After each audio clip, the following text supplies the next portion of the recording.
Hello everybody, this is LJ Maxwell and you're watching Maxalot Personal Training. Today we're going to be going over chest and tri day.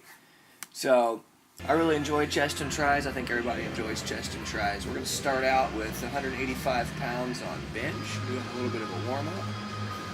Now, I like to hit 5 sets of 5 whenever I do chest and tris on the majority of my exercises, and I'm actually going to do 5 sets of 5 on 205 pounds.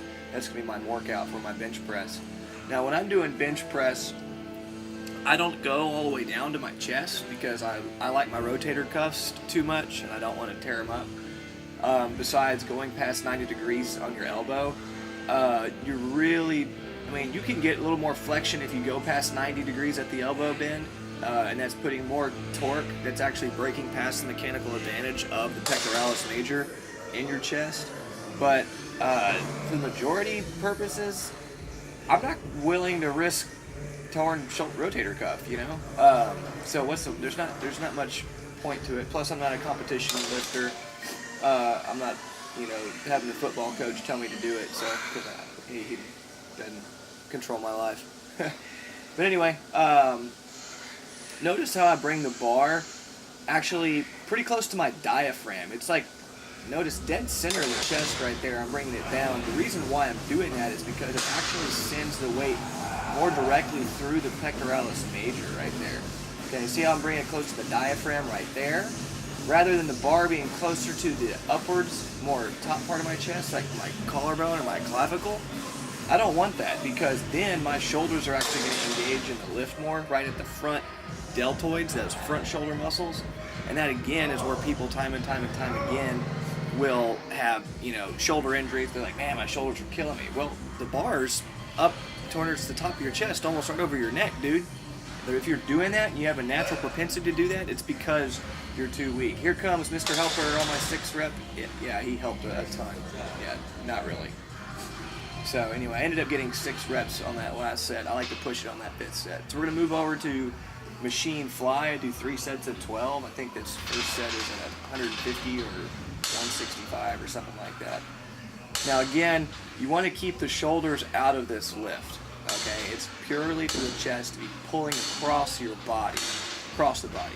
Okay, that's how those chest muscles work. Now notice, one thing I do not care about this machine, because you can see my shoulders are coming forward quite a bit, and I don't want that. That's causing those front deltoids to activate more than I want them to, and it's preventing me from activating my chest as much as I want to. This is a really good angle. This is a 3rd set, 190 pounds. I think I hit 18 reps. So I was just trying to blow it out and see how much I can get. But you can really see how much my front delts are going to activate. And personally, because I think it's, I need to have like a pad or a pillow or something behind me on this machine. See those front delts really activating. You don't really even see much chest contraction going on right here because it's not happening. My hands are too far away from my body, and my front deltoids are acting as more of a stabilizer and doing more work than keeping my chest from flexing the way I want it to. So get further away. Get those hands closer to when they're coming across on those machine flies, guys, and you'll get more activation in that chest. So we're going to go to tricep pullovers. This is way different than skull crushers, okay? When I do pullovers, I actually focus on a little bit of a lat activation. That's why I'm going down, way down there. You can see that. Boom. Look how far down I'm going to go. All the way down to the bottom down there. Now, when I'm doing that, the reason why is because I'm keeping my core tight, by the way, because I don't want any bend in the core, because I'm getting a huge abdominal workout by doing that as well. And I'm increasing flexibility and stretching out those lats. Got 65 pounds on the bar, I think, right there. Doing sets of 8. We're going to see another angle here in just a minute. I'll kind of show you what I'm talking about. So as I'm coming up through the lift, right here, boom, I'm letting those lats actually start taking over. They're the ones that initiate the momentum. They're the ones that initiate the pullover, right? Okay, the reason why I'm doing that, and a lot of guys are going to argue like, oh, you're not isolating the triceps. Well, technically you're right, but on the other side of it, have you ever tried it this way? Because you'll annihilate your triceps doing it this way. Absolute annihilation. Because when the lat first activates, right, here we go, ready, right there, those lats start activating. You can even see those rhomboids right underneath the cut of my shirt. When those activate and contract and start pulling the weight over, instantly your triceps become a stabilizer. Instantly. They don't have a choice. Okay?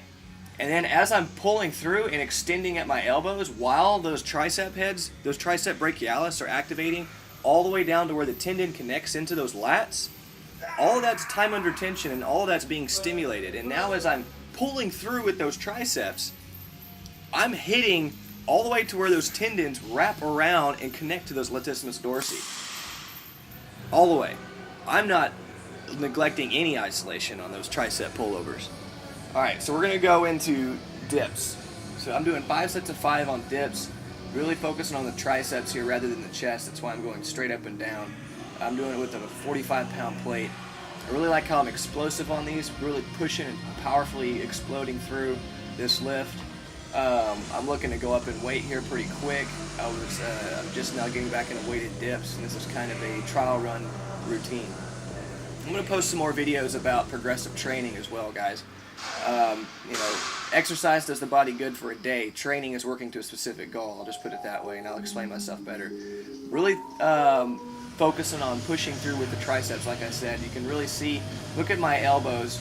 I'm trying to keep them in, just like I was before on the tricep pullovers, because I don't want those elbows to flare out. When the elbows flare out, you're getting outside of the bottom head of those triceps. Anybody, you can see guys come in here all day long doing tricep pushdowns or skull crushers, whatever. Their elbows are going to be flaring out like a dang chicken wing, and they're hitting the extensor heads on the tricep, the outer tricep head. Well, anybody can do that. You want to keep those elbows in tight, right? Alright guys, that's pretty much it. That's my full chest and tri workout. Hope you enjoyed watching. If you like, give me a like. Feel free to subscribe. We'll be putting a whole lot more videos on here. This is Maxalot Personal Training.